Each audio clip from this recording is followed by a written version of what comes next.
हरितोपलाभम् कर्काभयेतं विधिशर्वपूर्व गीर्वाणविज्ञानदमानतोऽस्मि प्रथमो हनुमान् नाम द्वितीयो भीमयेव च पूर्णप्रज्ञस्तृतीयस्तु भगवत्कार्यसाधकः फलं यशोधैर्यं निर्भयत्वं अरोगता अजाड्यं वाक्पटुत्वं च हनूमत्स्मरणात् भवेत् पृथ्वीमण्डलमध्यस्थाः पूर्णबोधमतानुगाः वैष्णवा विष्णुहृदयाः तान्नमस्ये गुरुन्मम जन्माद्यस्य यतोऽन्वयादितरतश्चार्थेष्वभिज्ञस्वराट् तेने ब्रह्महृदाय आदिकवये मुह्यन्ति यं सूरयः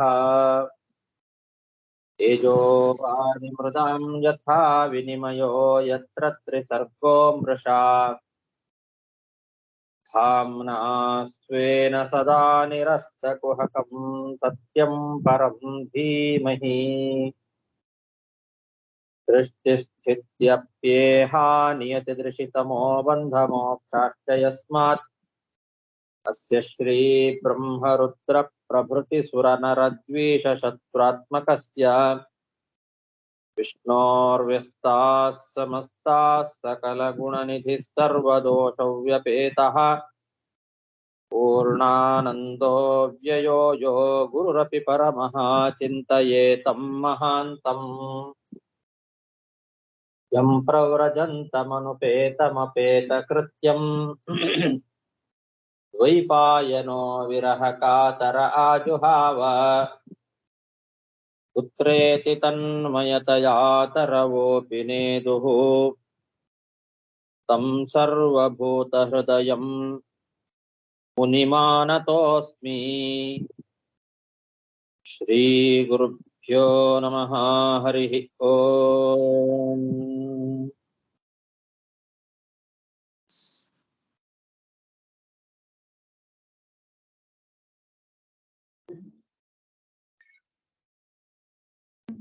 ಶ್ರೀಮದ್ಭಾಗವತದ ಚತುರ್ಥ ಸ್ಕಂಧದ 13ನೇ ಅಧ್ಯಾಯದಲ್ಲಿ ಇವತ್ತು 47ನೇ ಶ್ಲೋಕ.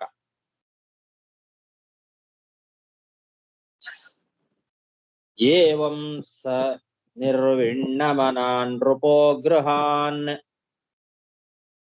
ನಿಶೀಥ ಉತ್ಥಾಯ ಮಹೋದಯೋದಯಾತ್ ಅಲಬ್ಧ ನಿದ್ರೋನುಪಲಕ್ಷಿತೋ ನೃಭಿಃ ಹಿತ್ವಾ ಗತೋ ವೇನ ಸುವಂ ಪ್ರಸುಪ್ತಾಂ. ಅಂಗ ಮಹಾರಾಜ ವೇನನಂತಹ ದುಷ್ಟನಾದ ಮಗನನ್ನ ಪಡೆದು ಮನಸ್ಸಿನಲ್ಲಿ ತುಂಬಾ ದುಃಖವನ್ನ ಅನುಭವಿಸಿದ. ಇಂತಹ ಕೆಟ್ಟ ಮಕ್ಕಳು ಇರೋದಕ್ಕಿಂತ ಮಕ್ಕಳಿಲ್ಲದೆ ಇರತಕ್ಕಂತಹ ಗೃಹಸ್ಥರೇ ಪುಣ್ಯವಂತರು ಅಂತ ಅಂದುಕೊಂಡ. ಆಮೇಲೆ ಮಕ್ಕಳು ಒಳ್ಳೆ ಮಕ್ಕಳು ಇರೋರಿಗಿಂತಲೂ ಕೂಡ ಇಂತಹ ದುಷ್ಟಪುತ್ರ ಇರೋದೇ ವಾಸಿ ಅಂತ ಕೂಡ ವಿಚಾರ ಮಾಡಿದ. ಯಾಕೆ ಅಂದ್ರೆ ಒಳ್ಳೆ ಮಕ್ಕಳು ಇದ್ರು ಅಂದ್ರೆ ಅವರ ರಕ್ಷಣೆ ಮಾಡೋದು, ಪೋಷಣೆ ಮಾಡೋದು ತುಂಬಾ ಕಷ್ಟ ಇರ್ತದೆ. ಮನೆ ಬಿಟ್ಟು ಹೋಗ್ಲಿಕ್ಕೆ ಕಷ್ಟವಾಗ್ತದೆ ತಂದೆಗೆ. ದುಷ್ಟ ಮಗ ಹುಟ್ಟಿಬಿಟ್ರೆ ಅವನಿಂದ ಬೇಸರಗೊಂಡು ಬೇಗನೆ ವೈರಾಗ್ಯವನ್ನ ಪಡೆದು ಮನೆ ಬಿಟ್ಟು ಹೋಗಬಹುದು ಅಂತ ಆ ಕಾರಣದಿಂದ ದುಷ್ಟಪುತ್ರನೇ ವಾಸಿ ಅಂತ ಕೂಡ ವಿಚಾರ ಮಾಡಿ ಮನಸ್ಸಿನಲ್ಲಿ ಜುಗುಪ್ಸೆಯನ್ನ ತಂದುಕೊಂಡ. ಆ ಅಂಗರಾಜನಿಗೆ ರಾತ್ರೋರಾತ್ರಿ ನಿದ್ದೆಯೂ ಕೂಡ ಬರಲಿಲ್ಲ. ಒಂದು ದಿವಸ ರಾತ್ರಿ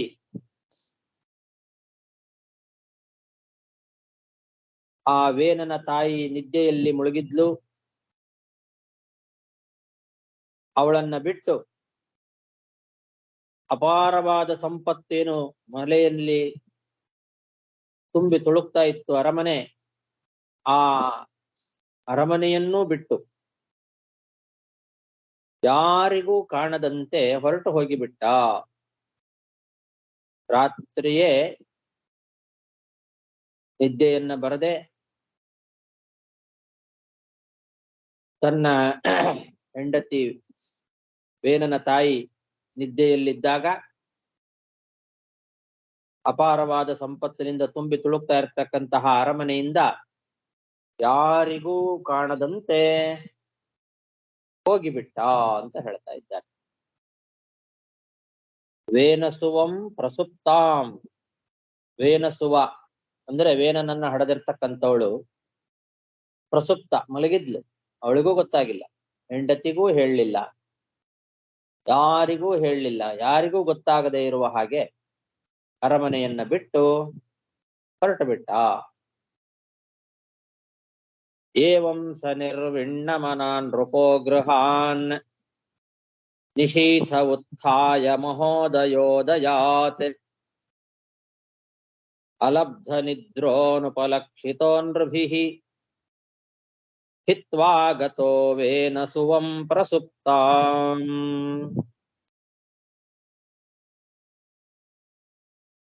ವಿಜ್ಞಾಯ ನಿರ್ವಿದ್ಯ ಗತಂ ಪತಿಂ ಪ್ರಜಾಃ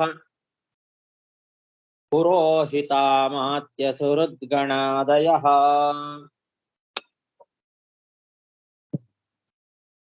ವಿಚಿಕ್ಯುರುರ್ವ್ಯಾಮತಿಶೋಕಕಾತರಾಃ ಯಥಾ ನಿಗೂಢಂ ಪುರುಷಂ ಕುಯೋಗಿನಃ.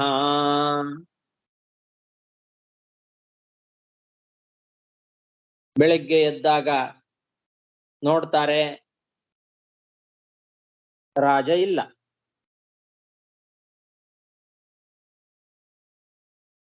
ಗೊತ್ತಾಯ್ತು, ಎಲ್ಲಿ ಹುಡುಕಿದ್ರು ಸಿಗಲಿಲ್ಲ, ಅರಮನೆಯಲ್ಲಿ ಎಲ್ಲೂ ಕೂಡ ಕಾಣಿಸ್ತಾ ಇಲ್ಲ. ಆವಾಗ ಪುರೋಹಿತರು, ಮಂತ್ರಿಗಳು, ಸ್ನೇಹಿತರು ಮತ್ತು ಬೇರೆ ಬೇರೆ ಪ್ರಜೆಗಳು ಎಲ್ಲರೂ ಕೂಡ ಅಂದುಕೊಂಡ್ರಂತೆ ಅವನಿಗೆ ಬೇಸರ ಆಗಿ ಅರಮನೆ ಬಿಟ್ಟು ಹೋಗಿದ್ದಾನೆ ಅಂತ ತಿಳ್ಕೊಂಡ್ರು. ವಿಜ್ಞಾಯ ಪುರೋಹಿತ ಅಮಾತ್ಯ ಸುಹೃದ್ಗಣಾದಯ ಪ್ರಜಾ. ಪುರೋಹಿತರು, ಮಂತ್ರಿಗಳು, ಸ್ನೇಹಿತರು ಮೊದಲಾದಂತಹ ಎಲ್ಲ ಪ್ರಜೆಗಳು ಕೂಡ ಈ ರೀತಿಯಾಗಿ ತಿಳ್ಕೊಂಡ್ರು. ಅವನಿಗೆ ಬೇಜಾರಾಗಿ ಮನೆ ಬಿಟ್ಟು ಹೋಗಿದ್ದಾನೆ ಅನ್ನೋದನ್ನ ತಿಳ್ಕೊಂಡು ತುಂಬಾ ದುಃಖದಿಂದ ಕಾತರರಾಗಿ ಎಲ್ಲ ಕಡೆಗೆ ಹುಡುಕಿದ್ರಂತೆ. ಎಲ್ಲಿ ಹುಡುಕಿದ್ರು ಕಾಣಿಸ್ಲಿಲ್ಲ ರಾಜ.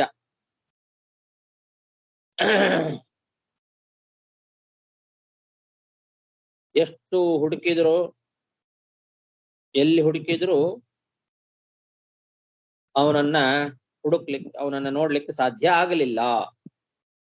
ಅದಕ್ಕೆ ಒಂದು ದೃಷ್ಟಾಂತ ಕೊಡ್ತಾರೆ, ಯಥಾ ನಿಗೂಢಂ ಪುರುಷಂ ಕುಯೋಗಿನಃ ಅಂತ. ಕುಯೋಗಿಗಳು ಅಂತಂದ್ರೆ ಯೋಗ ಸಾಧನೆಯನ್ನ ತಿಳಿಯದೇ ಇರತಕ್ಕಂತಹ ಸಾಧಕರು,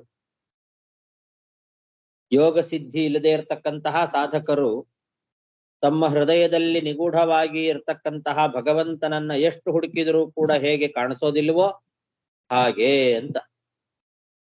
ನಿಗೂಢಂ ಪುರುಷಂ, ಹೃದಯದಲ್ಲಿ ನಿಗೂಢನಾದ ಪರಮಪುರುಷನಾದ ನಾರಾಯಣನನ್ನ ಕುಯೋಗಿಗಳು ಹೇಗೋ ಹಾಗೆ ಯೋಗ ಸಿದ್ಧಿ ಇಲ್ಲದೆ ಇರತಕ್ಕಂತಹ ಸಾಧಕರು ಅವರ ಹೃದಯದ ಒಳಗೆ ಎಷ್ಟು ಹುಡುಕಿದರೂ ಕೂಡ ಆ ನಿಗೂಢನಾದ ಭಗವಂತ ಕಾಣಿಸೋದಿಲ್ಲ. ಯಾಕೆ? ಅವರ ಯೋಗ ಸಾಧನೆ ಸರಿಯಾದದ್ದಲ್ಲ, ಅವರು ಕೆಟ್ಟ ಯೋಗಿಗಳು. ಯೋಗ ಸಾಧನೆಯನ್ನ ತಿಳಿಯದೇ ಇರತಕ್ಕಂತಹ ಯೋಗಿಗಳು. ಹಾಗಾಗಿ ಕುಯೋಗಿಗಳು.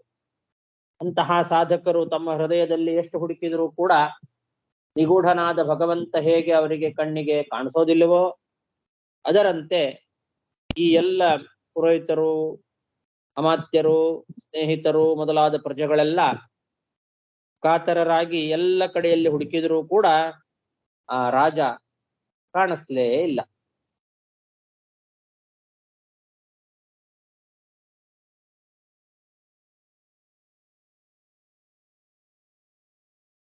ವಿಜ್ಞಾಯ ನಿರ್ವಿದ್ಯಗತಂ ಪತಿಂ ಪ್ರಜಾಃ ಪುರೋಹಿತಾಮಾತ್ಯ ಸುಹೃದ್ಗಣಾದಯಃ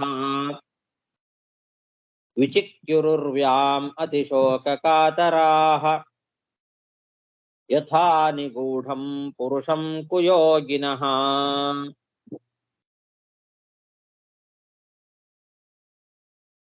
ಅಲಕ್ಷಯಂತಃ ಪದವೀಂ ಪ್ರಜಾಪತೇಃ ಹತೋದ್ಯಮಾ ಪ್ರತ್ಯುಪಸೃತ್ಯತೆ ಪುರೀಂ ಋಷೀನ್ ಸಮೇತಾನ್ ಅಭಿವಂದ್ಯ ಸಾಶ್ರವೋ ನ್ಯವೇದಯನ್ ಪೌರವ ಭರ್ತೃವಿಪ್ಲವಂ.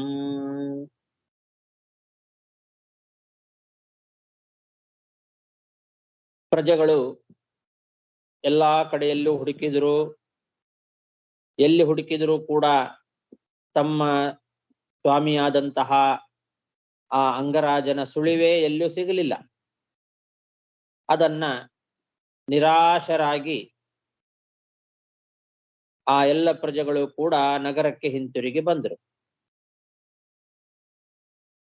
ಎಲ್ಲಾ ಕಡೆಯಲ್ಲೂ ಹುಡುಕಿರ್ತಕ್ಕಂತಹ ಪ್ರಜೆಗಳು ಎಲ್ಲಿಯೂ ಕಾಣದೆ ನಿರಾಶರಾಗಿ ಊರಿಗೆ ಹಿಂತಿರುಗಿ ಬಂದು ಅಲ್ಲಿ ಋಷಿಮುನಿಗಳೆಲ್ಲ ಏನು ಸೇರಿದ್ರು ಆ ಸೇರಿದ ನೆರೆದ ಋಷಿಮುನಿಗಳಿಗೆಲ್ಲ ನಮಸ್ಕಾರ ಮಾಡಿ ಕಣ್ಣೀರು ಸುರಿಸ್ತಾ ನಮ್ಮ ಪ್ರಭು ಇನ್ನು ಮೇಲೆ ಇಲ್ಲ ಅಂತ ಹೇಳಿಕೊಂಡ್ರು. ಭರ್ತೃ ವಿಪ್ಲವಂ ನಿವೇದಯನ್, ನಾವು ನಮ್ಮ ನಮ್ಮ ಪ್ರಭುವನ್ನ ಸ್ವಾಮಿಯನ್ನ ನಾವು ಕಳ್ಕೊಂಡು ಬಿಟ್ವಿ ಅಂತ. ನಮ್ಮ ಭರ್ತೃ ವಿಪ್ಲವ, ನಮ್ಮ ಒಡೆಯ ಇನ್ನು ಮೇಲೆ ಇಲ್ಲ, ಅವನು ನಾಶ ಆದ ಅನ್ನೋದನ್ನ ಎಲ್ಲ ನೆರೆದಂತಹ ಋಷಿಮುನಿಗಳಿಗೆ ಹೇಳಿದ್ರು. ಕಣ್ಣೀರು ಸುರಿಸ್ತಾ ಸಾಶ್ರವ ಅಂತ. ಸಾಶ್ರವ ಅಂದ್ರೆ ಕಣ್ಣೀರನ್ನ ಸುರಿಸ್ತಾ ಅಲ್ಲಿ ಸೇರಿರ್ತಕ್ಕಂತಹ ಋಷಿಗಳಿಗೆ ಆ ಎಲ್ಲ ಪ್ರಜೆಗಳು ಕೂಡ ಬಹಳ ಬೇಸರದಿಂದ ಹೇಳಿದರು, ಎಲ್ಲಿ ಹುಡುಕಿದ್ರು ಸಿಗಲಿಲ್ಲ, ಇನ್ನು ನಾವು ನಮ್ಮ ಆ ಸ್ವಾಮಿಯನ್ನ ಕಳ್ಕೊಂಡ್ವಿ, ನಮ್ಮ ಪ್ರಭು ಇನ್ನು ಮೇಲೆ ನಮಗಿಲ್ಲ ಅಂತ ಹೇಳಿದ್ರು. ಅಲಕ್ಷಯಂತ ಪದವೀಂ ಪ್ರಜಾಪತೇಃ ಹತೋದ್ಯಮಾ ಪ್ರತ್ಯುಪಸೃತ್ಯತೆ ಪುರೀಂ ಋಷೀನ್ ಸಮೇತಾನ್ ಅಭಿವಂದ್ಯ ಸಾಶ್ರವೋ ನ್ಯವೇದಯನ್ ಪೌರವ ಭರ್ತೃ ವಿಪ್ಲವಂ. इति श्रीमद्भागवते महापुराणे पारमहंस्यां संहितायां अष्टादशसाहस्र्यां वैयासिक्यां चतुर्थस्कन्धे त्रयोदशोऽध्यायः. ಶ್ರೀಕೃಷ್ಣಾರ್ಪಣಮಸ್ತು. ಅಲ್ಲಿಗೆ ಚತುರ್ಥ ಸ್ಕಂದದ 13ನೇ ಅಧ್ಯಾಯ ಮುಗಿತು. ಮುಂದೆ ಚತುರ್ಥ ಸ್ಕಂದದ 14ನೇ ಅಧ್ಯಾಯ. ಶ್ರೀ ಗುರುಭ್ಯೋ ನಮಃ. ಹರಿ ಓಂ. ಮೈತ್ರೇಯ ಉವಾಚ ಋಗ್ವಾದಯಸ್ತೆ ಮುನಯೋ ಲೋಕಾನಾಂ ಕ್ಷೇಮದರ್ಶಿನಃ ಗೋಪ್ತರ್ಯ ಸತಿ ವೈ ನೃಣಾಂ ಪಶ್ಯಂತ ಪಶು ಸಾಮ್ಯತಾಂ. ಮೈತ್ರೇಯರು ವಿದುರನಿಗೆ ತಮ್ಮ ಪ್ರವಚನವನ್ನ ಮುಂದುವರೆಸ್ತಾ ಹೇಳ್ತಾ ಇದ್ದಾರೆ. ಅಲ್ಲಿ ಅನೇಕ ಜನ ಋಷಿ ಮುನಿಗಳೆಲ್ಲ ಸೇರಿದ್ರು. ಭೃಗು ಮುನಿಗಳೇ ಮೊದಲಾದಂತಹ ಋಷಿಗಳೆಲ್ಲ ಇದ್ರು. ಲೋಕಕ್ಷೇಮವನ್ನ ಚಿಂತನೆ ಮಾಡ್ತಕ್ಕಂತಹ ಮುನಿಗಳವರೆಲ್ಲ. ಲೋಕಾನಾಂ ಕ್ಷೇಮದರ್ಶಿನಃ ಭೃಗ್ವಾದಯ ಅಂತ. ಲೋಕಕ್ಷೇಮವನ್ನ ಚಿಂತನೆ ಮಾಡ್ತಕ್ಕಂತಹ ಭೃಗು ಮೊದಲಾದಂತಹ ಮುನಿಗಳು ಈ ರೀತಿ ದೇಶದಲ್ಲಿ ರಾಜ ಇಲ್ಲ ಅಂತಾದಾಗ ಪ್ರಜೆಗಳೆಲ್ಲ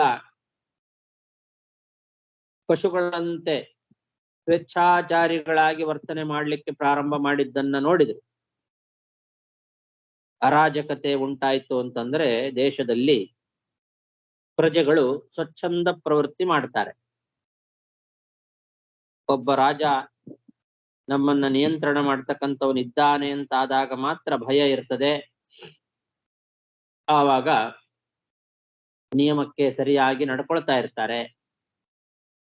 ಯಾರು ಹೇಳೋರಿಲ್ಲ ಕೇಳೋರಿಲ್ಲ ಅಂತಾದಾಗ ಪ್ರಜೆಗಳು ಸ್ವೇಚ್ಛಾಚಾರಿಗಳಾಗಿ ಬಿಡ್ತಾರೆ. ಪಶುಗಳಂತೆ ವರ್ತನೆ ಮಾಡಲಿಕ್ಕೆ ಪ್ರಾರಂಭ ಮಾಡ್ತಾರೆ. ಪಶು ಸಾಮ್ಯತಾಂ ಪಶ್ಯಂತಹ. ಅದನ್ನ ಕಂಡ್ರು ಈ ಭೃಗು ಮೊದಲಾದ ಮುನಿಗಳು. ಜನ ರಾಜನಿಲ್ಲದೆ ಅರಾಜಕತೆಯಿಂದ ಸ್ವೇಚ್ಛಾಚಾರಿಗಳಾಗಿ ವರ್ತನೆ ಮಾಡ್ತಾ ಇರೋದನ್ನ ನೋಡಿದ್ರು.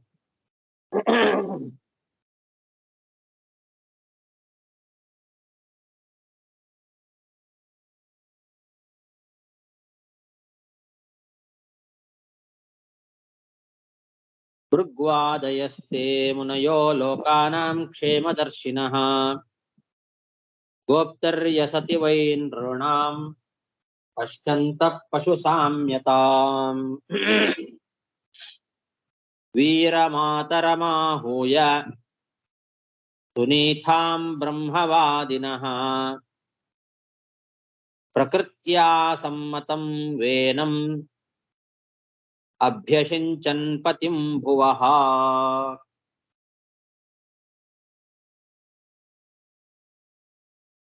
ವೀರ ಅಂತ ಮೈತ್ರೇಯರು ವಿದುರನನ್ನ ಕುರಿತು ಸಂಬೋಧನೆ ಮಾಡ್ತಾ ಇರ್ತಕ್ಕಂಥದ್ದಿದು. ಎಲೆ ವೀರನಾದಂತಹ ವಿದುರನೇ, ಹೀಗೆ ಋಷಿಮುನಿಗಳೆಲ್ಲ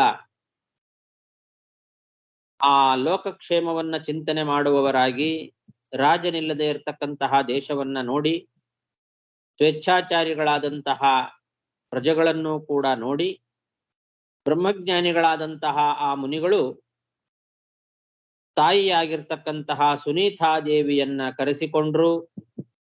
ಅವಳ ಜೊತೆಯಲ್ಲಿ ಯೋಗಕ್ಷೇಮಗಳನ್ನ ವಿಚಾರ ಮಾಡಿದ್ರು. ಅವಳ ಸಮ್ಮತಿಯಿಂದ ಅವಳ ಮಗನಾಗಿರ್ತಕ್ಕಂತಹ ವೇನನನ್ನ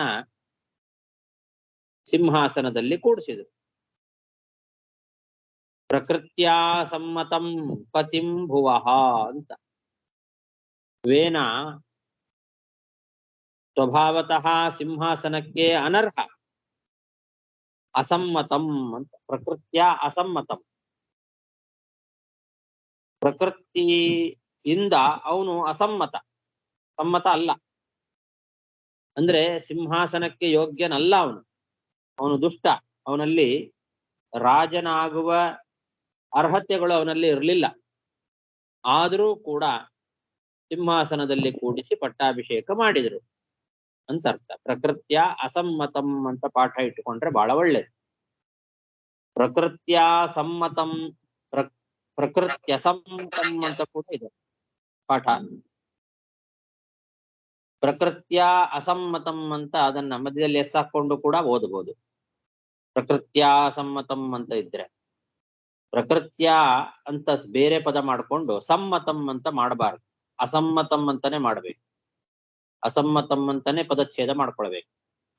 ಅಥವಾ ಪ್ರಕೃತ್ಯಸಮ್ಮತಂ ಅಂತ, ಪ್ರಕೃತ್ಯಸಮ್ಮತಂ ಅಂತ ಒಟ್ಟಿಗೆ ಅದನ್ನ ಇದನ್ನು ಸಮಾಸ ಮಾಡಿದ ಶಬ್ದ. ಪ್ರಕೃತ್ಯ ಅಸಮ್ಮತಂ ಪ್ರಕೃತ್ಯ ಸಮ್ಮತಂ ಅಂತ ಸಮಾಸ ಮಾಡಿದ ಪದ ಅಂತ ಇಟ್ಟುಕೊಳ್ಬೇಕು. ಅಂತೂ ಸ್ವಭಾವೇನ, ಪ್ರಕೃತ್ಯ ಅಂದ್ರೆ ಸ್ವಭಾವದಿಂದ ಅವನು ಅಸಮ್ಮತ. ಅವನು ರಾಜನಾಗಲಿಕ್ಕೆ ಸಮ್ಮತನಾದವನಲ್ಲ, ರಾಜನಾಗಲಿಕ್ಕೆ ಯೋಗ್ಯನಲ್ಲ. ರಾಜನಾಗುವ ಯಾವ ಯೋಗ್ಯತೆಗಳು ಕೂಡ ಅವನಲ್ಲಿ ಇರಲಿಲ್ಲ, ಅಂತ ಗುಣಗಳು ಇರಲಿಲ್ಲ ಅಂತ ಅರ್ಥ. ರಾಜನ ಮಗ ಅಂತನ್ನೋದು ಒಂದು ಬಿಟ್ರೆ ಬೇರೆ ಯಾವುದೇ ರೀತಿಯಾದ ಅರ್ಹತೆಗಳು ಗುಣಗಳು ಅವನಲ್ಲಿ ಇರಲಿಲ್ಲ. ರಾಜನಾಗಬೇಕಾದ್ರೆ ಅವನಲ್ಲಿ ಯಾವ ಯಾವ ಗುಣಗಳು ಅಂತ ಇರ್ತಾವೋ, ಒಬ್ಬ ರಾಜನಲ್ಲಿ ಇರಬೇಕಾದಂತಹ ಗುಣಗಳು, ಆ ಗುಣಗಳು ಅವನಲ್ಲಿ ಇರಲಿಲ್ಲ. ಆದ್ರಿಂದ ಅವನು ಪ್ರಕೃತ್ಯ ಅಸಮ್ಮತಂ, ಸ್ವಭಾವತಃ ಸಿಂಹಾಸನಕ್ಕೆ ಅರ್ಹನಾಗಿರ್ಲಿಲ್ಲ. ಆದರೂ ಕೂಡ ಅನಿವಾರ್ಯವಾಗಿ ಬೇರೆ ಯಾರು ಇಲ್ಲದೆ ಇರೋದರಿಂದ ಅವನನ್ನೇ ಸಿಂಹಾಸನದಲ್ಲಿ ಕೂಡಿಸಿ ಅಭಿಷೇಕ ಮಾಡಿದರು. ವೀರ ಮಾತರಮಾಹೂಯ ಸುನೀತಾಂ ಬ್ರಹ್ಮವಾದಿನಃ ಪ್ರಕೃತ್ಯಾ ಅಸಮ್ಮತಂ ವೇನಂ ಅಭ್ಯಸಿಂಚನ್ ಪತಿಂ ಭುವಃ ಶ್ರುತ್ವಾ ನೃಪಾಸನಗತಂ ವೇನಮತ್ಯುಗ್ರಶಾಸನಂ ನಿಲಿಲ್ಯುರ್ದಸ್ಯ ವತ್ಸದ್ಯಃ ಸರ್ಪತ್ರಸ್ತಾ ಇವಾಖವಃ.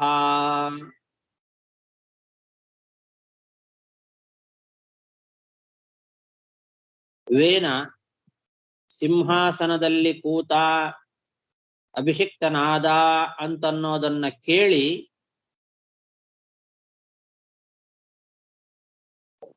ಕಳ್ಳರು, ದರೋಡೆಕೋರರು ಅವರೆಲ್ಲ ತಲೆಮರೆಸಿಕೊಂಡು ಬಿಟ್ರಂತೆ. ಅವರಿಗೆಲ್ಲ ಭಯ ಆಗಿ ಹೋಯ್ತು. ಅಲ್ಲಿವರೆಗೆ ಕಳ್ಳರು ಅವರು ಸ್ವೇಚ್ಛಾಚಾರಿಗಳಾಗಿ ಪಶುಗಳಂತೆ ವರ್ತನೆ ಮಾಡ್ತಾ ಇದ್ರು ಅಂತ ಹಿಂದೆ ಹೇಳಿದ್ರಲ್ಲ, ಪಶು ಸಾಮ್ಯತಾಂ ಪಶ್ಯಂತಹ. ಯಾಕೆಂದ್ರೆ ರಾಜನಿಲ್ಲ, ಜಗತ್ತಿನಲ್ಲಿ ದೇಶದಲ್ಲಿ ಅರಾಜಕತೆ ಉಂಟಾಗಿದೆ, ಯಾರು ಹೇಳೋರಿಲ್ಲ ಕೇಳೋರಿಲ್ಲ ಅಂತ ಆದಾಗ ಅವರಿಗೆ ಆರಾಮಾಗಿತ್ತು. ಕಳ್ಳರಿಗೆ, ದರೋಡೆಕೋರರು ಆರಾಮವಾಗಿ ಸ್ವೇಚ್ಛಾಚಾರಿಗಳಾಗಿ ಬದುಕ್ತಾ ಇದ್ರು. ಈಗ ಈ ವೇನ ಸಿಂಹಾಸನದಲ್ಲಿ ಕೂತಿದ್ದಾನೆ, ಅಭಿಷಿಕ್ತನಾಗಿದ್ದಾನೆ ಅಂತನ್ನೋ ವಿಷಯ ಗೊತ್ತಾದ ಕೂಡಲೇ ಅವರಿಗೆ ಭಯ ಆಗಿ ಹೋಯ್ತು.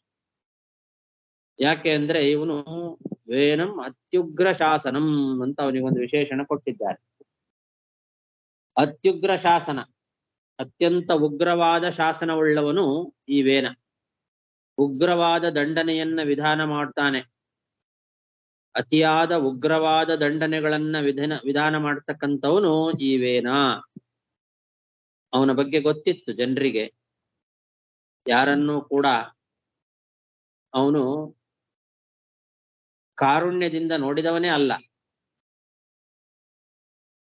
ಹಿಂಸೆ ಅಂತನ್ನೋದು ಅವನಿಗೆ ಲೀಲಾ. ಅನಾಯಾಸವಾಗಿ ಎಲ್ರನ್ನು ಹಿಂಸೆ ಮಾಡ್ತಾ ಇದ್ದ. ಹಾಗಾಗಿ ಇವನನ್ನ ಎದುರು ಹಾಕೊಂಡ್ರೆ ಅತಿ ಉಗ್ರವಾದ ಹಿಂಸೆಯನ್ನ ಕೊಡ್ತಾನೆ, ಅತಿ ಉಗ್ರವಾದ ಶಾಸನವನ್ನ ಮಾಡ್ತಾನೆ ಅನ್ನೋದು ಆ ಎಲ್ಲ ದಸ್ಯುಕೋರರಿಗೆ ಗೊತ್ತಿತ್ತು. ಹಾಗಾಗಿ ಆ ವಿಷಯವನ್ನ ಕೇಳಿದ ತಕ್ಷಣದಲ್ಲೇನೆ ಎಲ್ಲಾ ಕಳ್ಳಕಾಕರು ತಲೆಮರೆಸಿಕೊಂಡು ಬಿಟ್ರಂತೆ. ಹೇಗೆ ಅಂದ್ರೆ ಸರ್ಪತ್ರಸ್ತ ಇವ ಆಖವಹ ಅಂತ ಹೇಳ್ತಾರೆ. ಹಾವಿಗೆ ಹೆದರಿ ಇಲಿಗಳೆಲ್ಲ ಹೋಗಿ ಬೋನಿನೊಳಗೆ ತಪ್ಪಿಸಿಕೊಂಡು ಗೂಡಿನೊಳಗೆ ತಲೆಮರೆಸಿಕೊಳ್ಳುವಂತೆ ಅಂತ. ಹಾವನ್ನ ನೋಡಿದ ತಕ್ಷಣದಲ್ಲಿ ಭಯದಿಂದ ಇಲಿಗಳೆಲ್ಲ ಹೇಗೆ ತಲೆಮರೆಸ್ಕೊಳ್ತಾವೋ,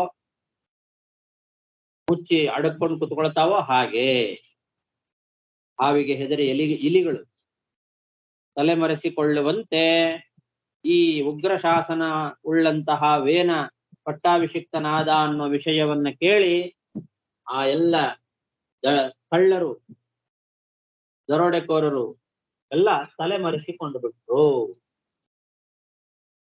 ಶ್ರುತ್ವಾ ನೃಪಾಸನಗತಂ ವೇನಂ ಅತ್ಯುಗ್ರ ಶಾಸನಂ ನಿಲಿಲ್ಯುರ್ದಸ್ಯ ಸದ್ಯಃ ಸರ್ಪತ್ರಸ್ತಾ ಇವಾಖವಃ.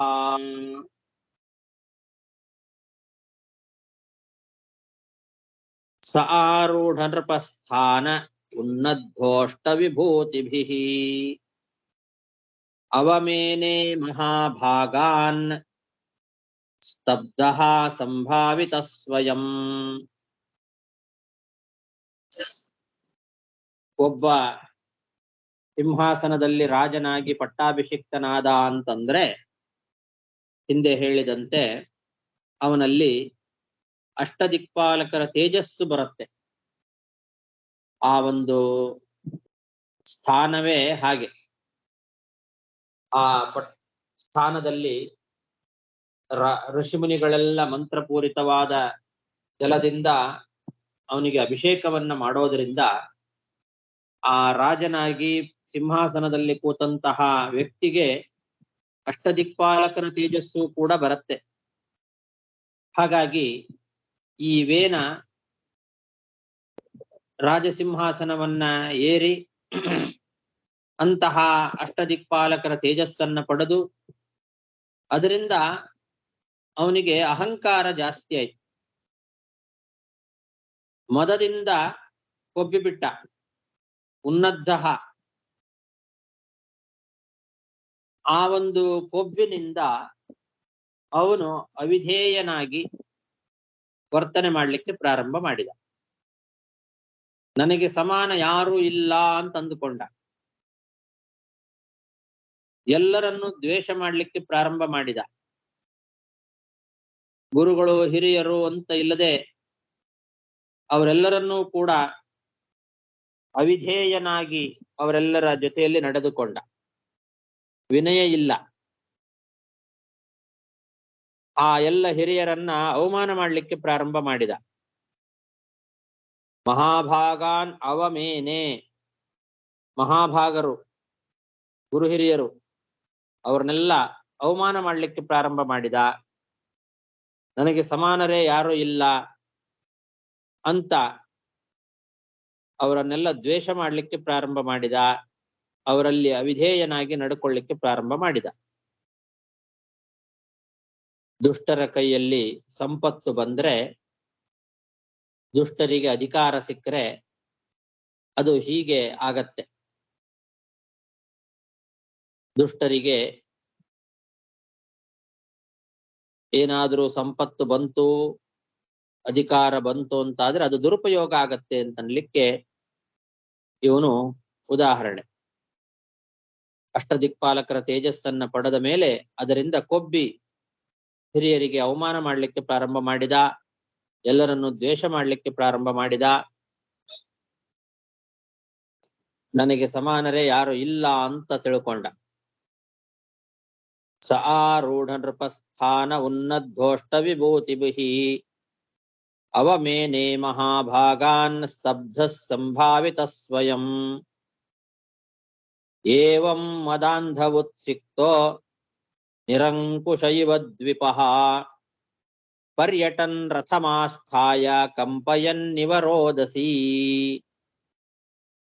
ಹೀಗೆ ಮದಾಂಧನಾಗಿ ವೇನ ಯಾವ ಅಂಕುಶವೂ ಇಲ್ಲದೆ ಇರತಕ್ಕಂತಹ ಒಂದು ಸಲಗ, ನಿರಂಕುಶ ಇವ ದ್ವಿಪಃ, ಒಂದು ಆನೆ ಅದಕ್ಕೆ ಅಂಕುಶವೇ ಇಲ್ಲ ಅಂತಾಗಿ ಬಿಟ್ರೆ ಹೇಗೆ ಯದ್ವಾ ತದ್ವಾ ಎಲ್ಲಿ ಬೇಕಾದ್ರೂ ಅಲ್ಲಿ ಒಂದು ನಿಯಮವನ್ನ ಮೀರಿ ವರ್ತನೆ ಮಾಡ್ತದೋ ಹಾಗೆ ಮದದಿಂದ ಕುರುಡನಾಗಿ ಬಿಟ್ಟಿದ್ದಾನೆ, ಮದಾಂಧನಾಗಿ ಬಿಟ್ಟಿದ್ದಾನೆ ಈ ವೇನ. ಕೆಟ್ಟ ಮಾರ್ಗದಲ್ಲಿ ನಡಿತಕ್ಕಂಥವನು, ಮೊದಲಿಂದಲೂ ಹಾಗೆ ಇದ್ದವನು. ಈಗ ರಥದಲ್ಲಿ ಕೂತು ಎಲ್ಲ ಕಡೆಯಲ್ಲಿ ಸಂಚಾರವನ್ನ ಮಾಡಿದ. ಭೂಮಿ ಆಕಾಶ ಎಲ್ಲವನ್ನು ನಡುಗಿಸುವಂತೆ ಸಂಚಾರ ಮಾಡಿದ್ದಂತೆ. ಕಂಪಯನ್ನಿವ ರೋದಸಿ ರಥಮಾಸ್ಥಾಯ ಪರ್ಯಟನ್, ಭೂಮಿ ಮತ್ತು ಆಕಾಶಗಳನ್ನ ನಡುಗಿಸುವಂತೆ ರಥದಲ್ಲಿ ಕೂತು ಎಲ್ಲ ಕಡೆಯಲ್ಲಿ ಸಂಚಾರ ಮಾಡಿದ.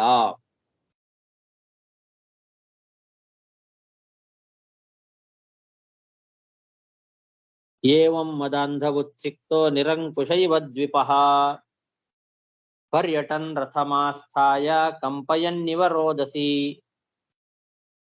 ನಯಷ್ಟವ್ಯಂ ನ ದಾತವ್ಯಂ ನ ಹೋತವ್ಯಂ ದ್ವಿಜಾ ಕ್ವಚಿತ್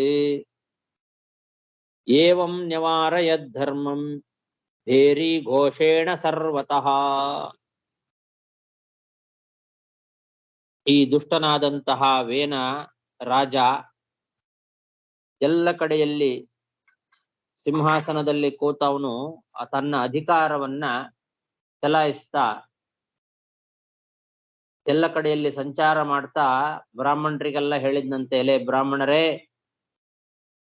ನೀವು ಇನ್ನು ಮೇಲೆ ಯಾರೂ ಕೂಡ ಹೋಮ ಮಾಡಬಾರದು, ದಾನ ಮಾಡಬಾರದು, ಯಾಗ ಮಾಡಬಾರದು ಅಂತ ಹೇಳಿ ಬ್ರಾಹ್ಮಣರು ಪ್ರತಿ ದಿವಸ ಮಾಡುವ ಯಾಗ, ಹೋಮ, ದಾನ, ಧರ್ಮ ಎಲ್ಲವನ್ನು ನಿಲ್ಲಿಸಿಬಿಟ್ನಂತೆ.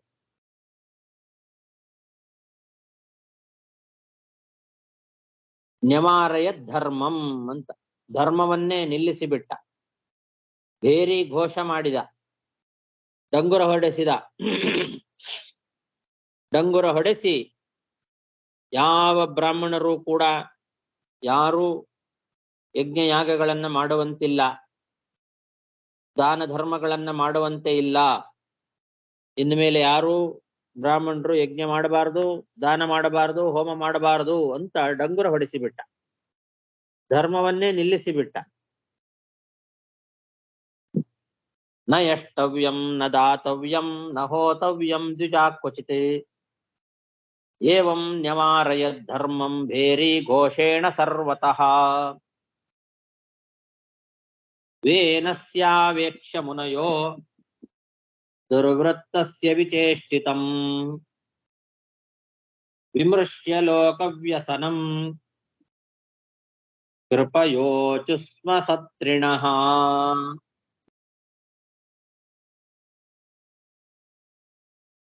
ಋಷಿಮುನಿಗಳೆಲ್ಲ ಯಾವಾಗಲೂ ಯಜ್ಞ ಯಾಗಗಳನ್ನ ಮಾಡ್ತಾ ದೊಡ್ಡ ದೊಡ್ಡ ಸತ್ರಗಳನ್ನ ಮಾಡ್ತಾ ಇರ್ತಾರೆ.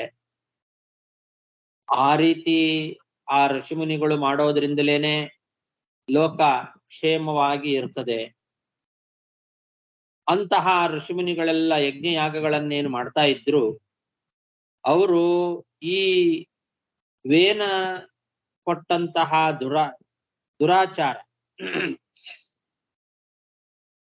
ಇದನ್ನ ನೋಡಿ ಅವರಿಗೆಲ್ಲ ಆಶ್ಚರ್ಯ ಆಯ್ತು. ಮೊದಲೇ ದುಶ್ಶೀಲ, ಕೆಟ್ಟ ನಡತೆ ಉಳ್ಳವನು ಈ ವೇನ. ಇವನು ನಡ್ಕೊಂಡಂತಹ ಈ ಒಂದು ದುರಾಚಾರವನ್ನ ಕಂಡು ಅವರು ಹೇಳಿಬಿಟ್ರು ಮೊದಲೇ, ನೀನು ಈ ರೀತಿ ಏನಾದರೂ ಮುಂದುವರೆದರೆ ಲೋಕಕ್ಕೆ ಕಷ್ಟ ಆಗತ್ತೆ, ಇದು ಲೋಕಕ್ಷೇಮಕರವಾದಂತಹ ಆಲೋಚನೆ ಅಲ್ಲ, ಇದು ಹೀಗೆ ಮಾಡಬಾರದು ಅಂತ ಸತ್ರಯಾಗ ನಿರತರಾದಂತಹ ಋಷಿಮುನಿಗಳೆಲ್ಲ ಕೃಪೆಯಿಂದ ಅವರು ಹೇಳಿಕೊಂಡ್ರಂತೆ. ಜನರ ಮೇಲಿನ ಕೃಪೆಯಿಂದ, ಲೋಕದ ಮೇಲೆ ಕೃಪೆಯಿಂದ, ಕಾರುಣ್ಯದಿಂದ, ನಾಳೆ ಜನರಿಗೆ ತೊಂದರೆ ಆಗ್ತದೆ, ಈ ರೀತಿ ಮಾಡೋದ್ರಿಂದ ಲೋಕಕ್ಷೇಮ ಆಗೋದಿಲ್ಲ, ಆದ್ರಿಂದ ಧರ್ಮಾಚರಣೆಯನ್ನ ನಿಲ್ಲಿಸಬೇಡ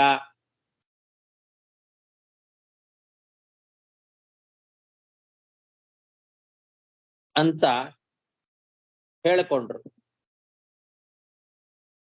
ವೇನಸ್ಯಾವೇಕ್ಷ್ಯ ಮುನಯೋ ದುರ್ವೃತ್ತಸ್ಯ ವಿಚೇಷ್ಟಿತಂ ವಿಮೃಶ್ಯ ಲೋಕವ್ಯಸನಂ ಕೃಪಯೋಚುಸ್ಮ ಸತ್ರಿಣಃ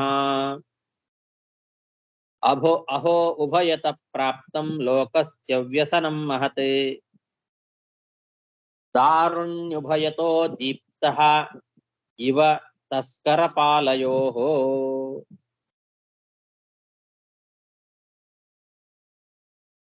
ಆದ್ರೆ ಆ ವೇನ ಕೇಳಲಿಲ್ಲ, ಈ ಋಷಿಮುನಿಗಳು ಹೇಳಿದ ಮಾತನ್ನ ಕೇಳಲಿಲ್ಲ. ಅವರಿಗೆಲ್ಲ ಉಗ್ರವಾದ ಶಾಸನವನ್ನ ಮಾಡಿಬಿಟ್ಟ. ನೀವ್ಯಾರು ಯಜ್ಞ ಮಾಡಲೇಬಾರದು ಅಂತ, ದಾನ ಧರ್ಮಗಳನ್ನ ಮಾಡಬಾರದು, ಯಜ್ಞಗಳನ್ನ ಮಾಡಬಾರದು ಅಂತ ಹೇಳಿ ಅವರಿಗೆಲ್ಲ ಶಾಸನವನ್ನ ಮಾಡಿದ. ಅದರಿಂದ ಲೋಕ ನಾಶವಾಗ್ತಾ ಬಂತು.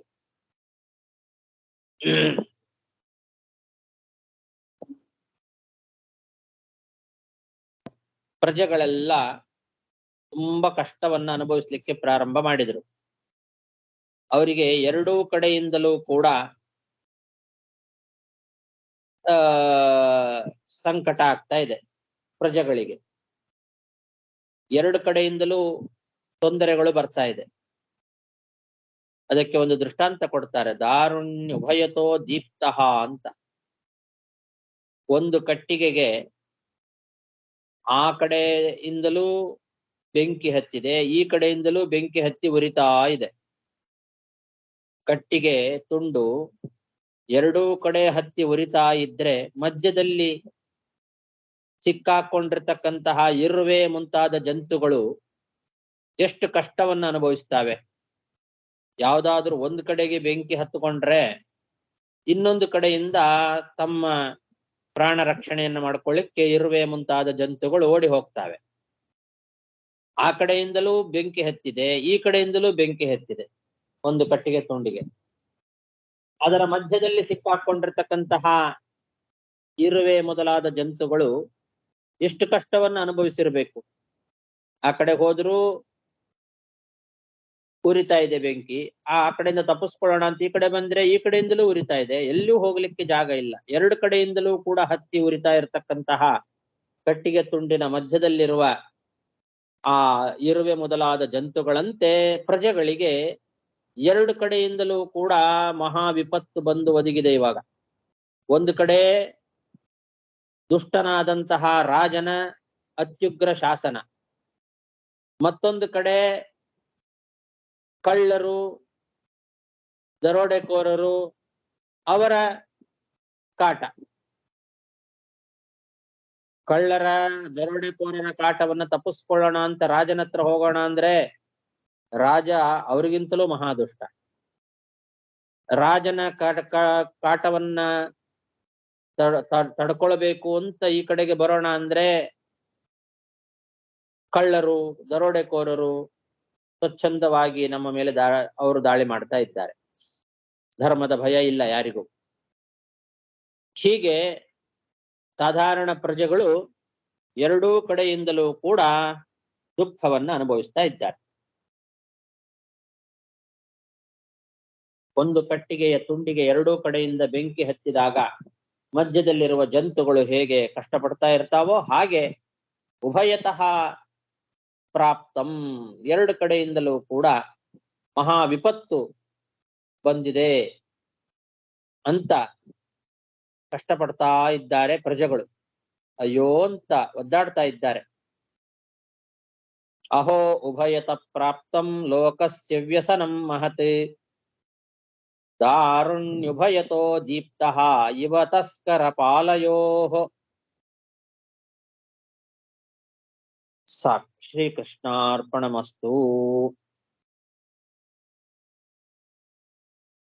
ಸರ್, ಒಂದ್ ಎರಡು ಪ್ರಶ್ನೆಗಳಿಗೆ ಮತ್ತೆ ಈ ಅಂಗರಾಜ ಬಂದು ಈ ತರ ಹೆಂಡತಿನ ಬಿಟ್ಟುಟ್ಟು ರಾಜನ ಬಿಟ್ಟು ಅದು ಸರಿಯಾ ಧರ್ಮಶಾಸ್ತ್ರ ಪಡಿ? ನಮಸ್ಕಾರ ಗುರುಗಳೇ. ಅಂತ ಒಂದು ಅನಿವಾರ್ಯ ಕಾರಣ ಇತ್ತು ಅವನಿಗೆ, ಬೇರೆ ದಾರಿಯೇ ಇರ್ಲಿಲ್ಲ ಅವನಿಗೆ. ಯಾಕಂದ್ರೆ ಅದನ್ನ ಸರಿ ಮಾಡೋ ಇದು ಅವನಲ್ಲಿ ಇರ್ಲಿಲ್ಲ. ಒಂದೋ ತಾನು ರಾಜನಾಗಿದ್ದು ಸರಿಯಾಗಿ ನಿಭಾಯಿಸ್ಬೇಕು, ಆಗ್ಲಿಲ್ಲ ಅಂತಂದ್ರೆ ತಾನು ಅಲ್ಲಿಂದ ಹೊರಡಬೇಕು ಅಷ್ಟೇ. ಅದ ಎರಡನೇದನ್ನು ನಾವು ಅರಸ್ಕೊಂಡ. ಓಕೆ. ಸೊ ಹೆಂಡತಿನೇ ಬಿಟ್ಟು ರೈಟ್? ಸೊ ಅದು ಹೌದು. ದುಷ್ಟ ಮಗನನ್ನ ಹಡದವಳು ಅವಳ ಹೋದ. ಅದು ನ್ಯಾಯವಾದ, ಅದು ಹೆಂಡತಿ ಬಿಟ್ಟು ಹೋದ ನ್ಯಾಯ ಇದೆ ಧರ್ಮಶಾಸ್ತ್ರ ತಗೊಂಡ್ರ. ಅಂದ್ರೆ ಇಲ್ಲಿ ಪೂರ್ತಿ ನಾವು ನ್ಯಾಯ ಅನ್ಯಾಯಗಳ ವಿಚಾರ ಮಾಡೋದಕ್ಕಿಂತ ಅವನು ಮಾನಸಿಕವಾಗಿ ಅಷ್ಟು ಕುಗ್ಗಿದ್ದ ಅನ್ನೋದನ್ನ ತಗೊಳ್ಬೇಕು. ಅಷ್ಟು ಬೇಸರ ಆಗಿತ್ತು ಅವನಿಗೆ, ಮನಸ್ಸಿನಲ್ಲಿ ತುಂಬಾ ಬೇಸರ ಆಗಿತ್ತು. ಯಾರಿಗೂ ಮುಖ ತೋರ್ಸ್ಲಿಕ್ಕೆ ಸಾಧ್ಯ ಇಲ್ಲದೆ ಇರುವಷ್ಟು ಬೇಸರ ಆಗಿತ್ತು. ಏನ್ ಮಾಡಬೇಕು ಅನ್ನೋ ಪರಿಸ್ಥಿತಿ ಅವನಿಗೆ ಗೊತ್ತಿರ್ಲಿಲ್ಲ. ಅವ್ನಿಗೆ ಏನಾಯ್ತು ಹೇಳವೇ ಇಲ್ಲ ರೇಟ್. ಅವ್ನು ಹೆಂಗೆ ಸತ್ತೋದನ, ಏನ್ ಮಾಡಿದ ಏನು ಅಂತ ಹೇಳೋದಿಲ್ಲ, ಯಾರು ಹೇಳೋದಿಲ್ಲ. ಓಕೆ. ಅಂದ್ರೆ ಅವರು ಸಾಧಾರಣವಾಗಿ ಕಾಡಿಗೆ ಹೋಗ್ತಾರೆ, ಯಾರಿಗೂ ಗೊತ್ತಾಗದೆ ಇರೋ ಹಾಗೆ ಕಾಡಿಗೆ ಹೋಗಿ ತಪಸ್ಸು ಮಾಡ್ತಾರೆ. ಎಲ್ಲಿದ್ದಾರೆ ಅನ್ನೋದು ಯಾರಿಗೂ ಹೇಳೋದಿಲ್ಲ. ಹಾಗೆ ತಲೆ ಮರೆಸಿಕೊಂಡು ಹೋಗಿ ಬಿಡ್ತಾನೆ. ಅವನು ಸಾತ್ವಿಕನಾದ ವ್ಯಕ್ತಿ ಆದ್ರಿಂದ ಕಾಡಿಗೆ ಹೋಗಿ ತಪಸ್ಸು ಮಾಡ್ತಾನೆ. ಯಾಕೆ ಹಿಂದಿನ ಶ್ಲೋಕದಲ್ಲಿ ಹೇಳಿದ್ರಲ್ವಾ,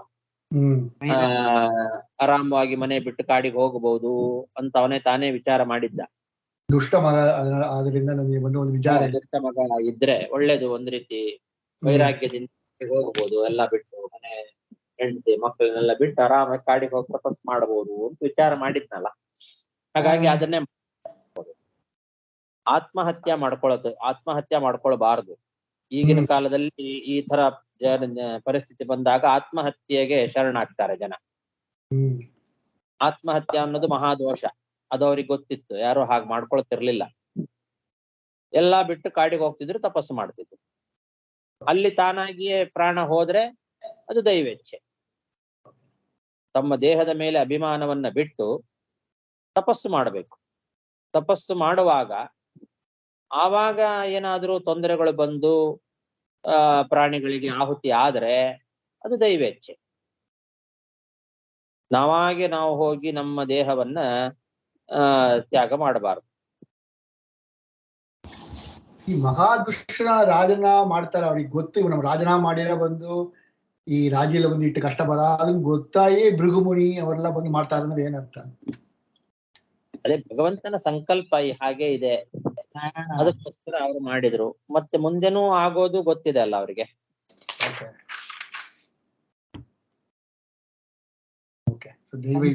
ಧನ್ಯವಾದಗಳು. ಸರ್, ಈ ಪರ್ಯಟನ್ ಶಬ್ದ ಏನ್ ಶಬ್ದ? ತಕಾರಂದ ಪುಲ್ಲಿಂಗ ಏನದು ಪರ್ಯಟನ್? ಪರಿ ಅನ್ನೋದು ಉಪಸರ್ಗ. ಅಟನ್ ಅಂತ, ಅಟಗತೌ ಅಂತ ಧಾತು. ಧಾತು ಅಟಗತೌ ಅನ್ನೋ ಧಾತುವಿಂದು ಅಟನ್ ಅಂತ, ಅದು ಶತ್ರು ಪ್ರತ್ಯಂತ ಶಬ್ದ. ತಕಾರಂದ ಶಬ್ದ ತಾನೆ, ತಕಾರಂದ ಪುಲ್ಲಿಂಗ ಶಬ್ದ. ಅಟನ್, ಅಟಗತೌ, ಅಟನ್ ಅನ್ನೋದಾ? ಹೌದು, ಅಟತ್, ಅಟತಿ. ಧಾವತ್, ಧಾವನ್ ಆತರ. ಹೌದು, ಪರ್ಯಟನ್, ಪರ್ಯಟಂತೋ, ಪರ್ಯಟಂತಹ. ಓಕೆ, ಆಯ್ತು. ನಮಸ್ಕಾರ ಆಚಾರ್ಯ. ನನಗೆ ಒಂದು ಪ್ರಶ್ನೆ ಇದೆ ಆಚಾರ್ಯ. ಹೇಳ್ರಿ. ಇಲ್ಲಿ ಹೃದ್ಗತ ಕುಯೋಗಿನಃ ಹೃದ್ಗತ ಮುಂದು ಪುರುಷನ ಒಂದು ಹೇಗ ಅವರಿಗೆ ಅನ್ವೇಷಣೆ ಮಾಡಿದ್ರು ಸಿಕ್ಕಲ್ಲವೋ, ಅದೇ ತರಹ ಋಷಿಮುನಿಗಳು ಬ್ರಹ್ಮವಾದಿನ ಒಂದು ಅಂಗರಾಜನ ಒಂದು ಇದು ಟ್ರೈಂಗ್ ಅನ್ವೇಷಣೆ ಮಾಡ್ತಾರೆ. ಬಟ್ ಯಾಕೆ ಒಂದು ಋಷಿಮುನಿಗಳ ಒಂದು ಕುಯೋಗಿಗಳ ಜೊತೆಗೆ ಒಂದು ಉಪಮಾ ಮಾಡಿದಾರ ಆಗ್ಬಿಡುತ್ತೆ ಅಲ್ಲವಾ? ಅದು ಯಾಕೆ ಅಂತರ ಮಾಡಿದ್ದಾರೆ? ನಹಿ ದೃಷ್ಟಾಂತೆ ಸರ್ವಸಾಮ್ಯಂ ಅಂತ, ದೃಷ್ಟಾಂತದಲ್ಲಿ ಯಾವುದನ್ನು ಪೂರ್ತಿ ಸಮಾನವಾಗಿ ಇಟ್ಕೊಳ್ಬಾರದು. ಹುಡುಕಿದ್ರೂ ಸಿಗಲಿಲ್ಲ ಅನ್ನೋದನ್ನ ಮಾತ್ರ ಇಲ್ಲಿ ಇಟ್ಕೊಳ್ಬೇಕು. ಎಲ್ಲ ಕಡೆಯಲ್ಲಿ ಹುಡುಕಿದ್ರೂ ಕೂಡ ಸಿಗಲಿಲ್ಲ ಅನ್ನೋದಕ್ಕೆ ಮಾತ್ರ ಇದು ದೃಷ್ಟಾಂತ. ಕುಯೋಗಿಗಳಾದ್ರಿಂದ ಅವರಿಗೆ ಹೃದಯದಲ್ಲಿ ಎಷ್ಟು ಭಗವಂತನನ್ನು ಹುಡುಕಿದ್ರೂ ಭಗವಂತ ಕಾಣಲಿಲ್ಲ. ಕುಯೋಗಿಗಳಿಗೆ ಹೇಗೆ ಕಾಣಿಸೋದಿಲ್ವೋ ಹಾಗೆ ಅವ್ರು ಹುಡುಕ್ತಾರೆ, ಹೃದಯ ಕಮಲದಲ್ಲಿ ಭಗವಂತ ಕಾಣಿಸ್ತಾನೋ ಅಂತ ಹುಡುಕ್ತಾರೆ, ಎಷ್ಟು ಹುಡುಕಿದ್ರೂ ಸಿಗೋದಿಲ್ಲ. ಹಾಗೆ ಇಲ್ಲಿ ಪ್ರಜೆಗಳು, ಋಷಿಮುನಿಗಳಲ್ಲ. ಋಷಿಮುನಿಗಳು ಅಂತ ಹೇಳಿಲ್ಲ, ಹುಡುಕಿದ್ದು ಪ್ರಜೆಗಳು ಎಷ್ಟು ಹುಡುಕಿದ್ರು ಕೂಡ ಸಿಗಲಿಲ್ಲ ಅಂತ ಅವರು ಬಂದು ಋಷಿಮುನಿಗಳಿಗೆ ಹೇಳಿದ್ದು, ಸಿಗಲಿಲ್ಲ ಅಂತ. ಓಕೆ ಓಕೆ ಓಕೆ ಆಚಾರ್ಯ. ಓಕೆ, ನಮಸ್ಕಾರ ಆಚಾರ್ಯ. ಹರೇ ನಮ. ನಮಸ್ಕಾರ ಗುರುಗಳೇ. ಹರೇ ನಮ. ಧನ್ಯವಾದಗಳು. ನಮಸ್ಕಾರ. ನಮಸ್ಕಾರ ಗುರುಗಳೇ. ಹರಿಯೇ ನಮಃ. ನಮಸ್ಕಾರ ಹರಿ ಆಚಾರ್ಯ. ನಮಸ್ಕಾರ ಆಚಾರ್ಯ. ಹರಿಯಮ್ಮ. ಹರಿ ಶ್ರೀನಿವಾಸ